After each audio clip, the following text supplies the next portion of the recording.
Hello everyone, আজ চলে আসলাম চন্দ্রপুরের মাঠে। কি অবস্থায় মাঠের ধানগুলো আছে, ধান কেটে থইলাম।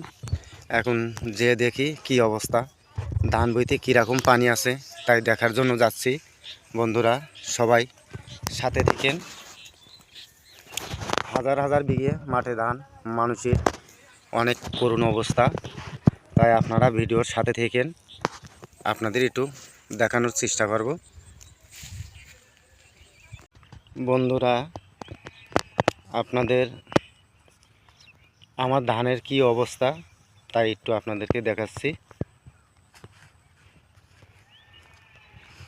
ধানগুলো আজ 5 দিন কাটা, তা 5 দিনের মধ্যে আপনার 4 দিন এইভাবে পানির মধ্যে, এই দেখেন, সেই পানি দেখলেই আর মাথায় কাজ করবে না। ধানের অবস্থা দেখেন, এই দেখেন, ধানের অবস্থা খুব খারাপ। জানি না এই ধানের কপালে কি আছে, আল্লাহ পাক কি ধানগুলো আমাদের বাড়ি নিতে দেবে কিনা সেই টেনশানে আছি।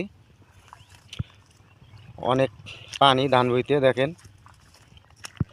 সেই পানির জন্য ধানগুলো বানতে পারছি না। যদি আল্লাহ পাক 2 দিন কি 3 দিন রোদ দিত তাহলে আপনার মাঠে যত ধান ছিল সবাই ঠিক মতন ধানগুলো কেটে বেঁধে আপনার গোটো করতে পারত।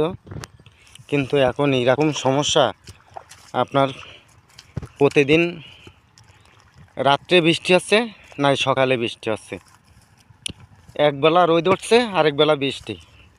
তাহলে এইসব কৃষি যারা কাজ করে তাদের অবস্থা কি, আর যারা কৃষি আবাদ করে তাদের অবস্থা কি, আপনারা কমেন্টে একটু লিখে জানাবেন।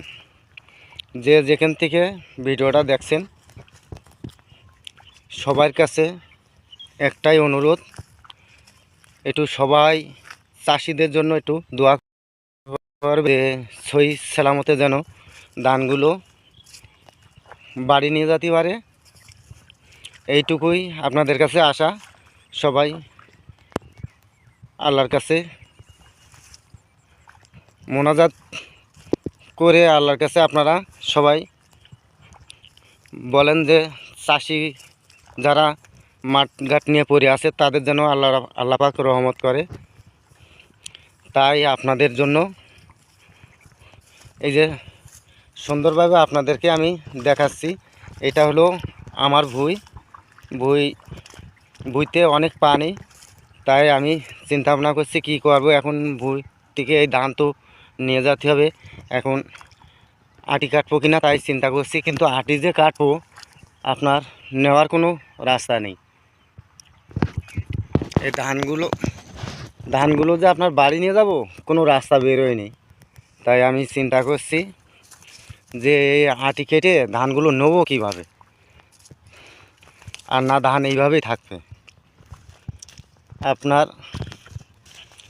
নষ্ট হয় বুঝতেই নষ্ট হোক, আটি কেটে আপনার প্রচুর কষ্ট হবে, জন খরচ হবে। এখন নষ্ট হলে তো আর কিছু করার নেই।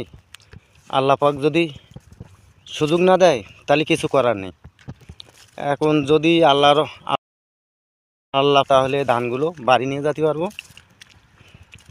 কিন্তু যেই অবস্থা, এই আপনার ভুঁইয়ের পানি শুকোতেই লাগবে 4-5 দিন। এখন তাই আমি চিন্তা করছি যে আপনার এই ধানগুলো কিভাবে বাড়ি নিয়ে যাব। দেখেন এ মাঠ ভর্তি শুধু ধান আর ধান, হাজারে হাজারে বিঘে মানুষ শুধু অপেক্ষায় রয়েছে যে কবে আল্লাহ একটু রোদ দেবে, আবহাওয়াটা ভালো হবে, তার অপেক্ষায় আছে। তা বন্ধুরা সবাই ভালো থাকেন, সুস্থ থাকেন। আর